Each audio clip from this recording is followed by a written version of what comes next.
Happy Moon Day to you. Happy Moon Day.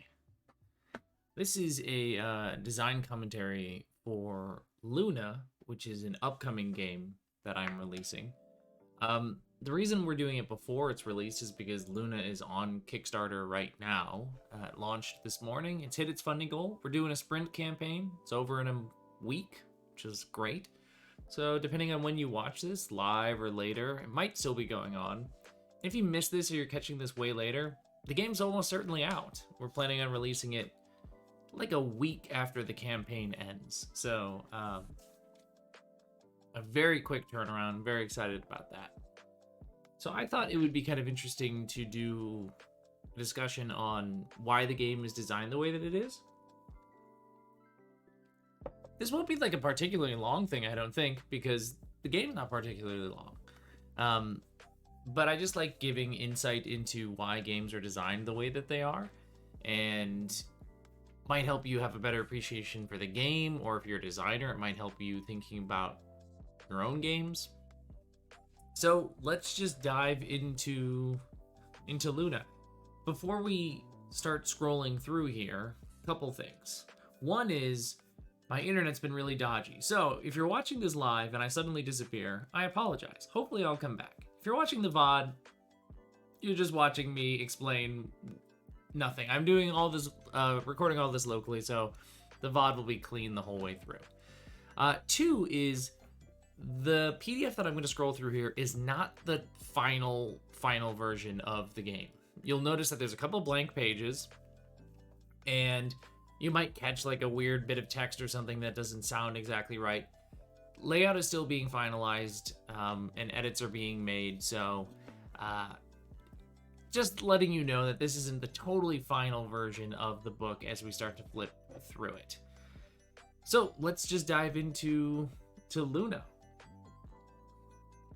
Luna is I guess I should just do the broad pitch of it. Luna is a game that takes place in the Novaverse. So Nova is a game that I released a few years ago.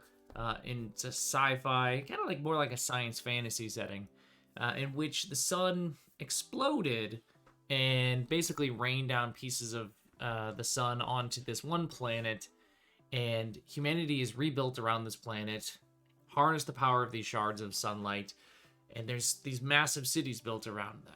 And you in Nova play as the Sparks, these exosuits that are powered by the sun, super powerful. It's very much a power fantasy, and you fight against all these different kinds of enemies. One of the enemies that you fight against is a group known as the Lunar Cult. When the sun exploded, the moon still stood in the sky, and so a lot of people thought that thing's worth something. And so these cults sort of started to emerge. And so in Luna, you play as these lunar cultists rather than as the Sparks that you might be used to playing as in Nova. And specifically, the task in Luna is for you and your crew to take out one of these cities. And how you're going to do that is to slowly corrupt the sun shard that sits at the center of it with a great ritual, take it out, and claim this city and the sun shard for yourselves. That's the pitch. That's the idea.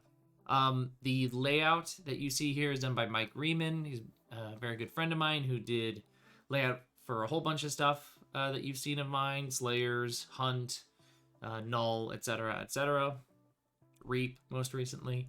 And then the art that you'll see inside is Galen Pajot, who you've probably seen a lot of Galen's art lately in my stuff because Galen is a fantastic artist.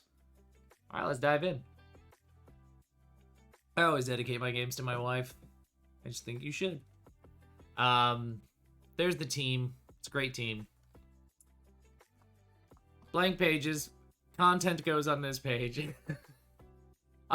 Mike did a really good job of taking like flavor text that I wrote, and then just putting it in like this weird scribbled on style. I didn't really know what the style of Luna was going to be, and I think Mike did a really good job of sort of setting it up to be this very creepy thing rather than like a mystical occult thing. It seems much more deranged. And I like that. Here's some of Galen's fantastic art with the shattered moon. Like I said, in Luna, you are one of these cults infiltrating a city and trying to take down the Sun Shard itself. Um, One of the things to kind of address right away is that Luna is designed as a few shot game or a one shot game. I love the term few shot. I don't remember where I first saw it, but basically the premise is a campaign that takes place in like 3, maybe up to 5 sessions. That's how long you're going to play the game. And then you're done. So just a few sessions and you're done. Or you could play it all in one single one shot if you are into that sort of thing as well. I had a lot of fun designing Luna and another game that hasn't come out yet named Nest at the same time as these sort of few shot experiences in the Novaverse, rather than trying to design a game that would be this sprawling campaign or, you know, assume a scale of play that, like, honestly I don't even play anymore, so I don't know why I'm making my games like that. And we all have so many games at this point that do we really need another game that has a massive amount of character advancement rules and campaign play? Or what about like a nice contained experience? So that was the fun in thinking about how to design Luna was, okay, how do I make this work in just a short space? And you need D6. And the reason you need D6 is because this is a game that uses the resistance system. If you're not familiar with the resistance system, it's the system that Grant Howitt and Christopher Taylor created for their game Spire, and then they sort of tweaked it and used it in Heart. Fantastic game, some of my favorite games out there. This uses that core base of that game, or that system, but a modified version of it. A what I would call like a streamlined or simplified version of it that comes from games that I made 4 years ago. Corvid Court and Seasons are games that use my version of my interpretation of the resistance system that just kind of streamlines it a little bit, makes it faster. If you're familiar with my games, you know that I typically design things that don't have a lot of rules to get in the way and just kind of get things moving quickly. And so I just wanted to do that with the resistance system itself. I'll talk more about that as we get into the rules. And here's our first Lunar Cultist. A thing to note about the Lunar Cult right away here is look how much robotics is going on this individual. They have a ton of cybernetics. This is a decision that came about with working with Galen, who kind of helped bring the visual identity to a lot of the enemy factions, at least the kind of the new imagined version of them as we move forward in the Novaverse. And one of the things about the Lunar Cult that has kind of been brought about in this new phase of Nova stuff is that they obviously, yes, they worship the moon and they have weird occult powers and crescent moon scythes and things like that.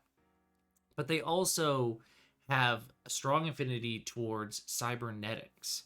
And this is largely due to the fact that they spend a lot of their time away from cities, out in the deep areas of the environment outside of cities called the Dusk. And the Dusk, for a whole host of different reasons, basically messes with people. And both like psychologically and physically warps them and changes them, which means they have started to replace their body parts the longer they stand out in worship of the moon with cybernetics, which are less likely to be corrupted by the influences of the void.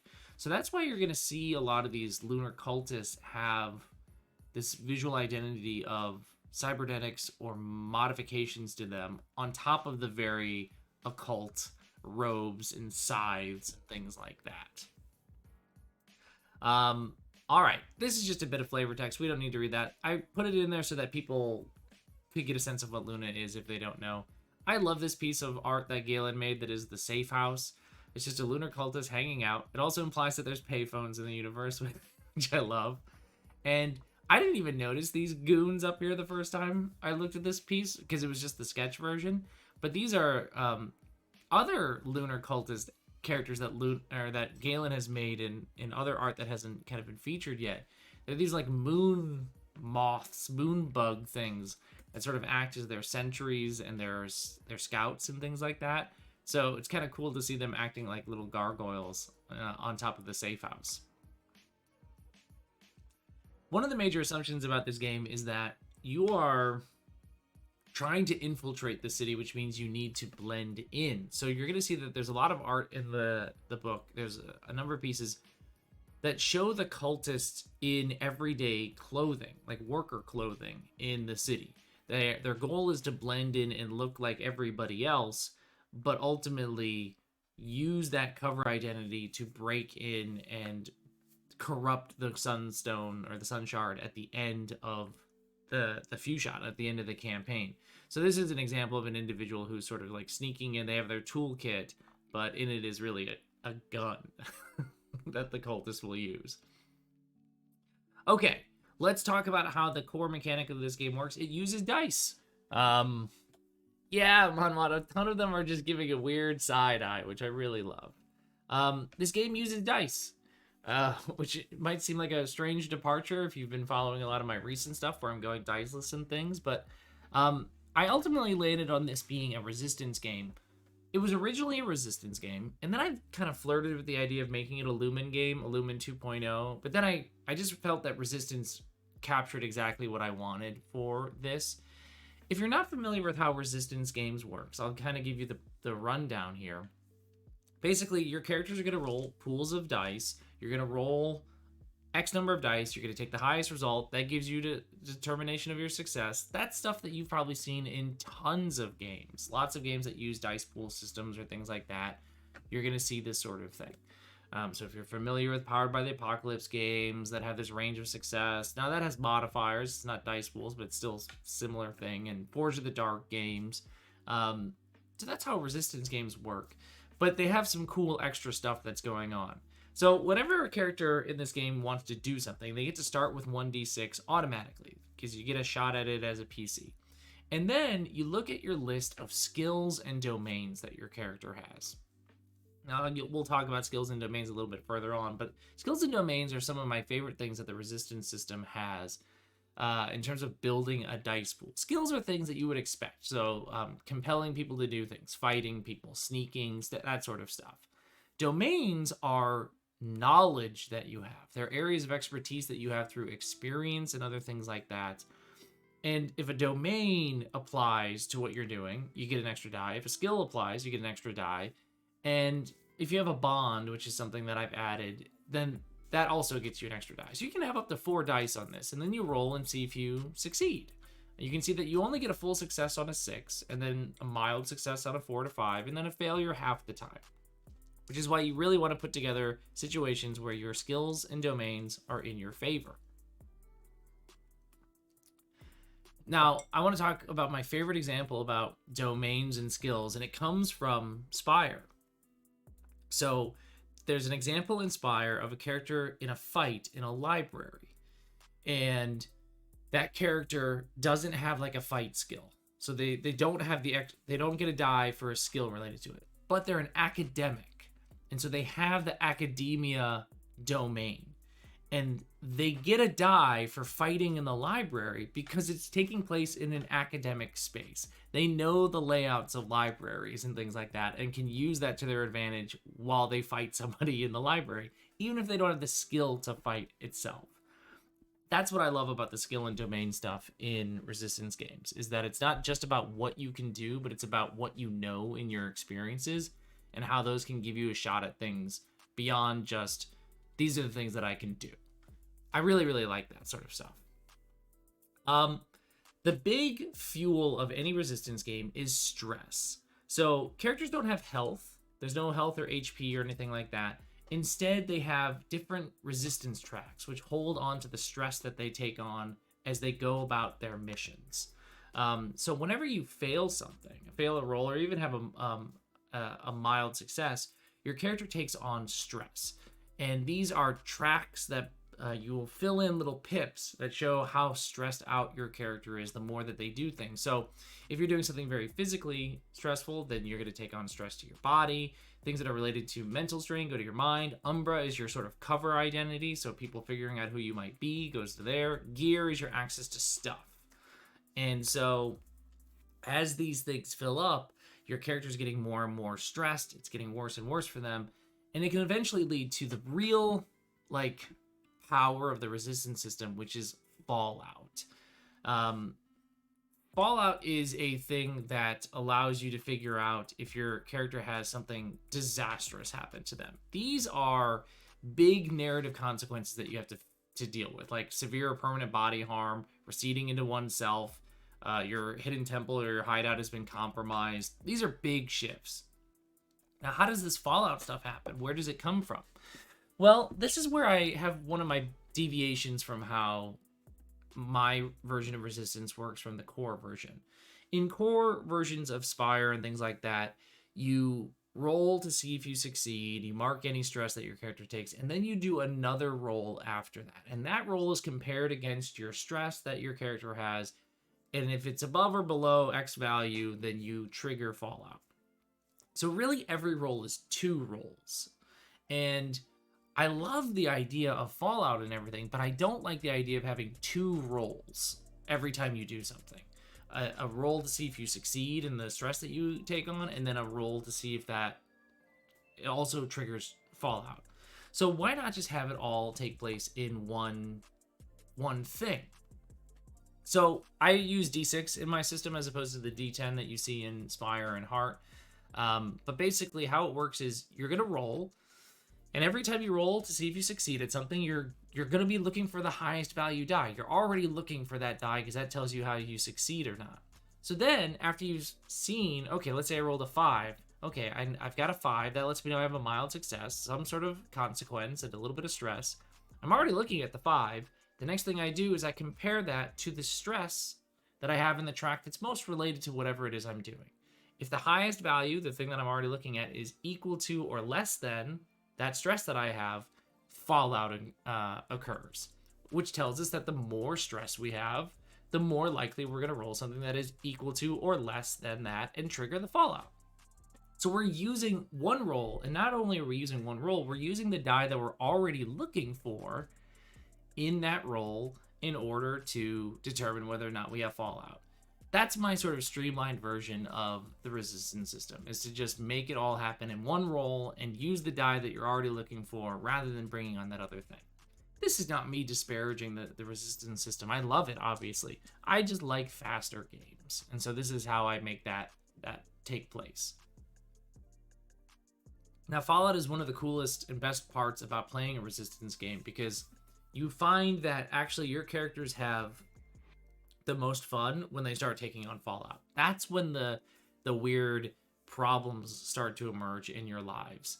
That's when you need to start thinking beyond just your initial objectives or whatever it is that you think you're working on. Now you've got all these other problems cropping up, and that's the juice. That's the real good stuff.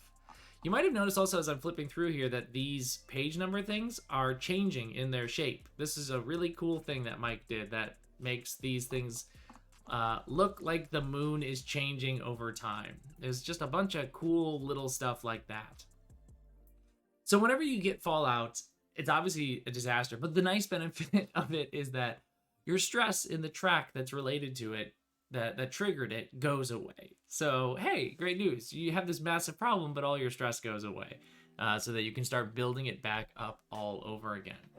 So that's really it. That's the core mechanic of how the game works, is just rolling pools of D6, trying to get those best, the biggest pools that you can, comparing your highest die to see how you succeed, and also using that to figure out whether or not some disastrous consequences are coming your way as a consequence of all the stress that's building up in your character over time. Now, stress doesn't only go away from Fallout. There's other ways that you can do it. Every character has a refresh ability, which is sort of a narrative task that they can do that allows them to dump stress. Characters can also burn bonds. We haven't talked about bonds just yet, but they're these sort of connections they have to one another and also to the city. You can just get rid of your bonds and remove all your stress, but now you lose the advantage of being able to call on those bonds to give you more dice and rolls. The other thing is you could just hang out. You could just hide away for a little while. The problem is the GM should then narratively punish you for hiding. I recommend windows of opportunity being missed, or any kind of if you just don't go to work for a while because you're recovering from harm, people are going to wonder where you are, and that's going to ruin your cover. It's going to make things difficult for you. Here are the skills and domains for Luna. We've got 6 and 6 for each.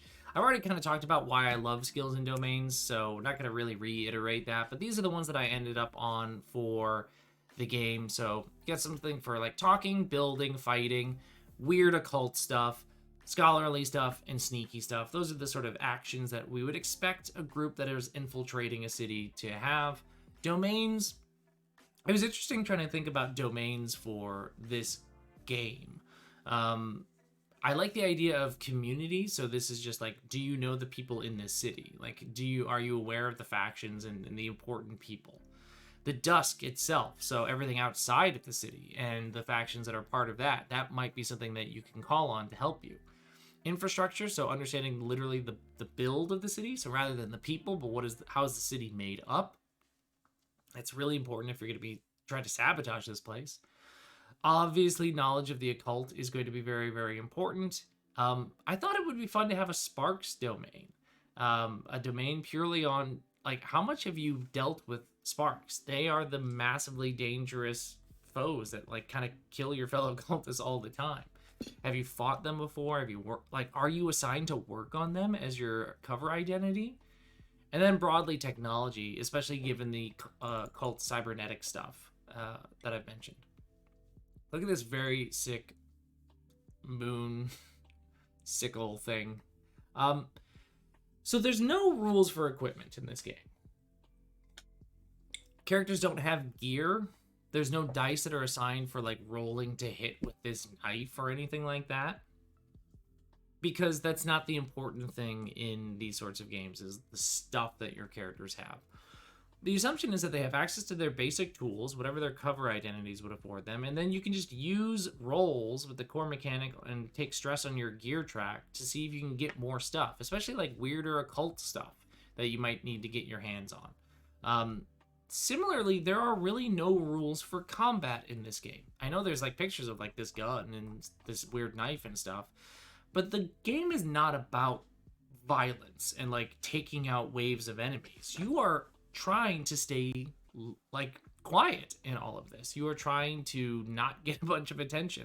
If you just on day one start going out with your sickle knife and a gun and just start taking out civilians in the city, the sparks will get activated and they will kill you. You'll see it in the GM section. You will lose against the sparks. So the goal then is to employ violence if you need to.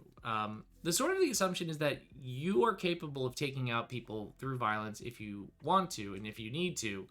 And there's no like long protracted rolls to see who wins or loses or anything like that.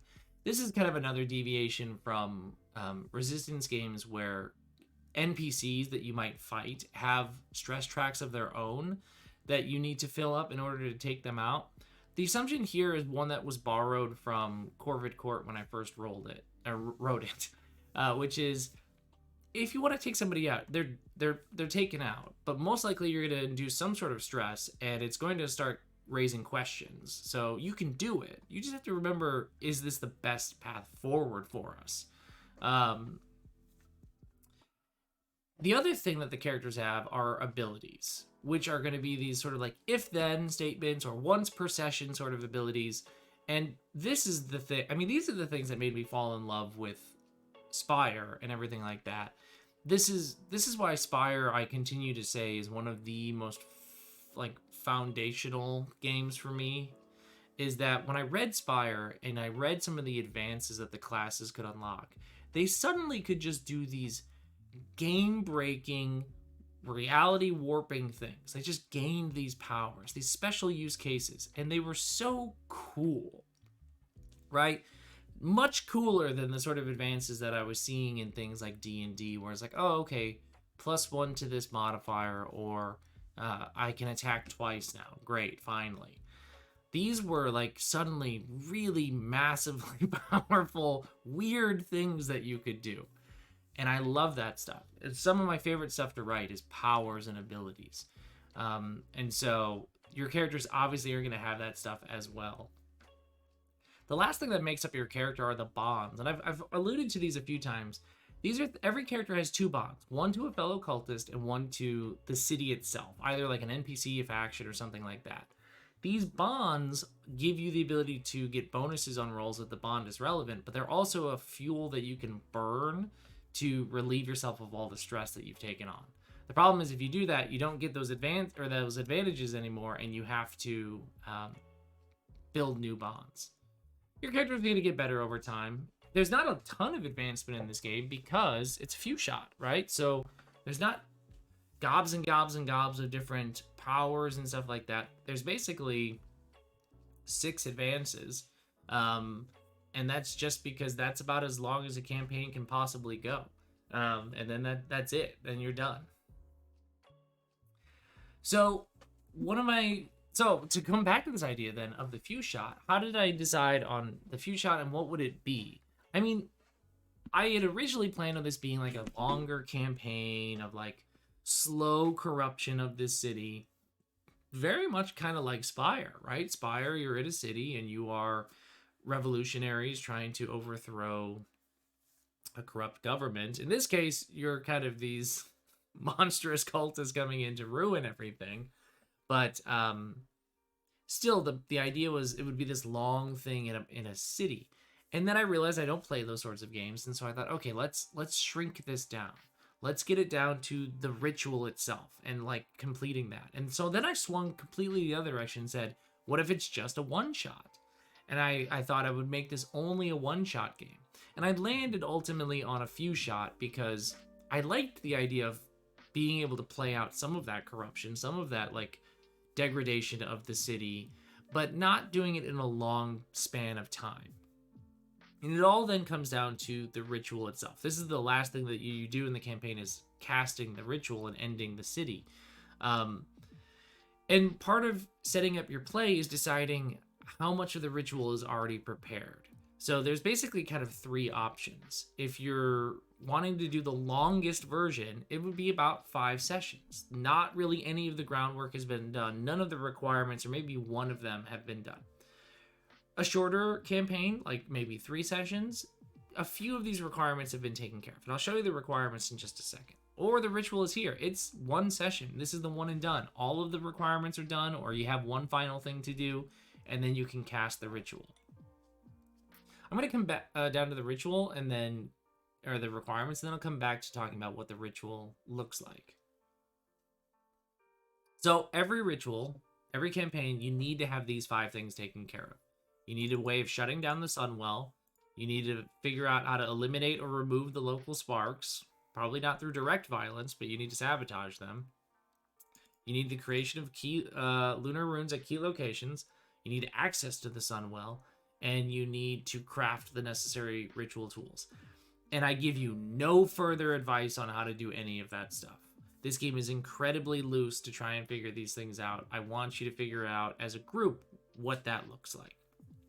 I've also added a list of like sort of like optional sub-objectives that you can do. The ritual benefits from these things. You don't need to have done these things, but you might find that it is easier if you do these sorts of things. So these are things that you can give to the players as like, we're not sure what to be working on, or hey, maybe we got one of these requirements done really fast in our session. What's another thing that we can try and accomplish tonight? Let's summon some lunar beasts or something like that. Now, what does the ritual itself look like? I don't know. That's another one of these things where this game is going to leave a hole for you to fill. The ritual ultimately ends in the sun shard turning into moonstone. And it could be this long, protracted scene. It could be something that just happens instantaneously, because the second you may check off this last box, you might go, and now the ritual's ready. And boom, city falls.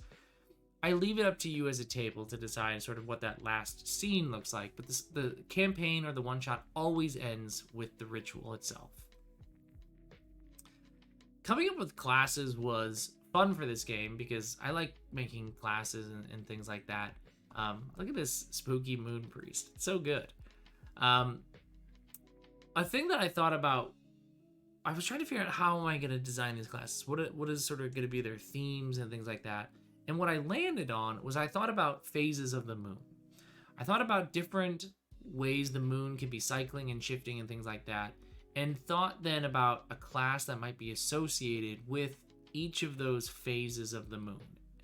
That's how I ended up with the classes that you're gonna see here. So, um, the first class is the Shade, which looks like this, which is just very cool, spooky, floating individual. And this is a new moon. This is dark as a new moon. So one of the phases of the moon is that there is no moon. Essentially, it's gone, or it looks like it's gone. And every one of these classes is going to have some skills that they get to start with, some domains that they get at the start, some questions to kind of help guide you on who you are.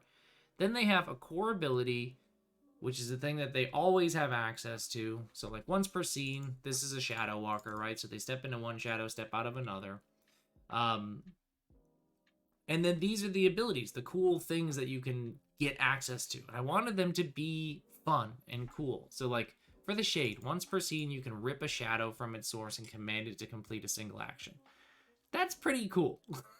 That's pretty neat. I like this one in particular. You can put an eclipse on an individual's mind, preventing them from accessing a memory or thought of your choice. It's pretty neat. It's pretty cool. All of the classes have the same advances, except for the last one.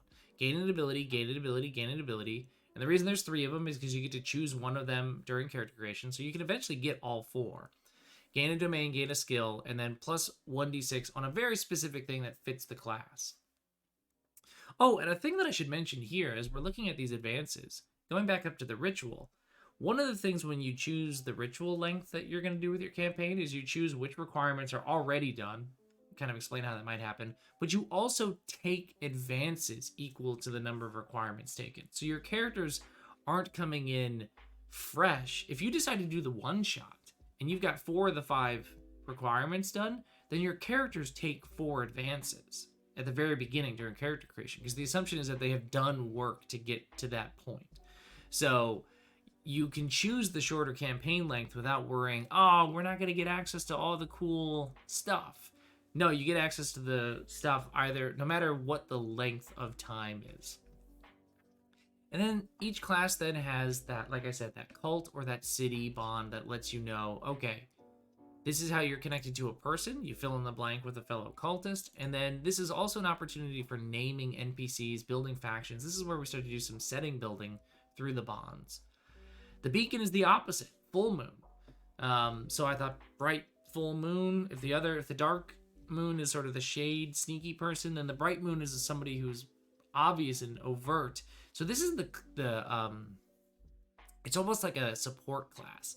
This whole class is built around the idea of moonstones. They have like tons of these little moonstones, and they use them for various purposes. So this is also the support class that can absorb stress from people. So you can either kind of take it upon yourself, or maybe the stones themselves take on stress. But you're all about these stones. So like you can place a stone somewhere, and then at any point during a session, you can all teleport to that location. So it could be like your exit strategy. You're sneaking into like the spark factory, you leave a stone in your hidden temple, and then you get caught and you're like, we got to get out of here. And you teleport home. People, who have a moonstone on them are susceptible to you. So maybe a thing that you try and do is slip one of these onto an important person so that you can get their ear, or they just simply can't see you. And so now you have a way of sneaking in by essentially blinding people with these stones, but you got to get them on their person in the first place. So I like the beacon a lot. The scythe is, as you can see, they're all like kitted out with cyberware, plus a giant moonstone sickle. This is a crescent moon, right? When you look at a crescent moon, it looks like a scythe, right? It looks like something sharp and mean. So this is the murder bot. You're the killer. And you're very much also highly enhanced with cybernetics, and that's a big part of what the scythe class is all about. So you can just, once per session, eliminate someone. They're dead, gone, done. You can do that. And you can keep doing that, but each time you do, you mark stress to your body. And so you're running the risk of running your body down, which makes sense. You're using up all your cybernetics and things like that, which can lead to fallout that's related to your body, which is going to mess with you. You're a cybernetics fiend, and so you refresh whenever you find technology that is new to you. You find that fascinating. And then you can just like do cybernetic-y stuff. I like this one in particular. You morph your body with a cybernetic that grants a small boon. You kind of decide what it is. And you can keep doing this, but this is going to take on more stress for you. It's Umbra stress in particular because not a lot of people in the city are going to have cybernetic stuff, especially the degree that you do. It's a distinctly lunar cult type thing. And so if you just kind of walk around and you're just covered in this stuff, people are gonna be like, I think you might be a cultist. I think there's something off about you. The last class is the concept of the waning moon, right? So the moon waxes and wanes. It gets, bigger and smaller. And so I thought, okay, so if the moon sort of goes away, it's like it's decaying in the sky. And so I have the idea of the chisel, which is this all about corruption. They're the glyph person. So they're all about kind of leaving down these weird lunar glyphs and sigils and things like that to mess with their environment. This is my favorite class. This is who I would play as if I got to play a campaign with some friends or something.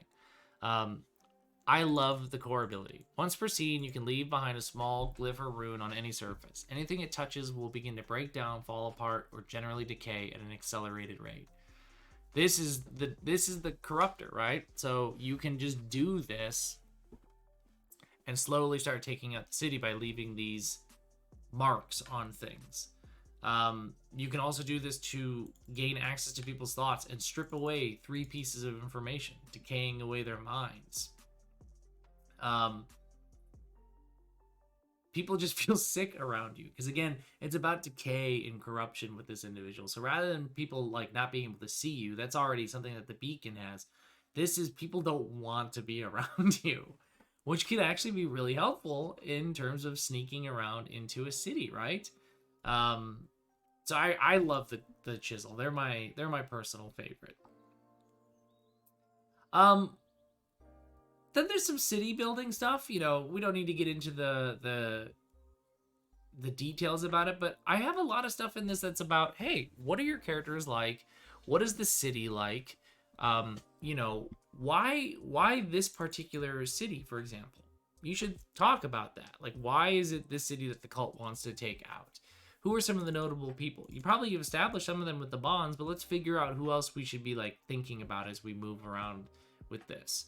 And then what are your cover identities? Who are you?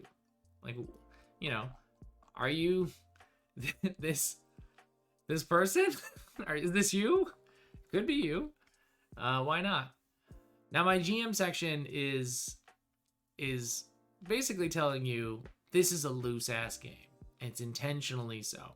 The goal is for you to give you enough of a framework to tell the story without telling you overtly how to tell the story. I want this to be a very narratively collaborative sort of situation. And so there are not a lot of rules to get in the way. They require interpretation from the entire table. This is something that I learned listening to Grant and Christopher talk about their own Resistance games, is that the fun in Resistance games comes from when stress is flowing. And so just lean into doling it out. And I like this idea of like telling players that stress is there to drive the story forward rather than a penalty for your roles not going the way you want. Like I said, it's a heavy emphasis of collaboration. Don't worry about combat, except if a spark is pursuing them. And I like that I put this in here. You can't beat a spark. You just can't. In Nova itself, nobody really can beat a spark. It's very hard. And so 4 random cultists who are like trying to keep low levels of like, cover identities and things like that. If a spark decides to fight you, you need to run. You need to escape from them because you will die. um, I like having that very big threat looming in the background. And then that's it. That's the end of the game. This is the character sheet, completely done and perfect, exactly as is. No notes on that. And that's Luna. So it's a very fun game. I had a lot of fun writing it. I had a lot of fun writing it as sort of this one-shotty, few-shotty sort of thing, leaning into like a loose interpretation about how characters are doing things and what they can do rather than having a lot of prescriptive sort of stuff going on, leaning into the stress and everything like that. So if this sounds cool to you, awesome. If you're watching this as a VOD later on, there will be links down below for either the Kickstarter campaign if it's still running or places to pick up the game if you're watching this after its release. Thanks so much for coming out and hanging out and learning a little bit about Luna. There's a whole bunch more coming for Nova, so this is just the start of it. I'll talk to you all later. Bye.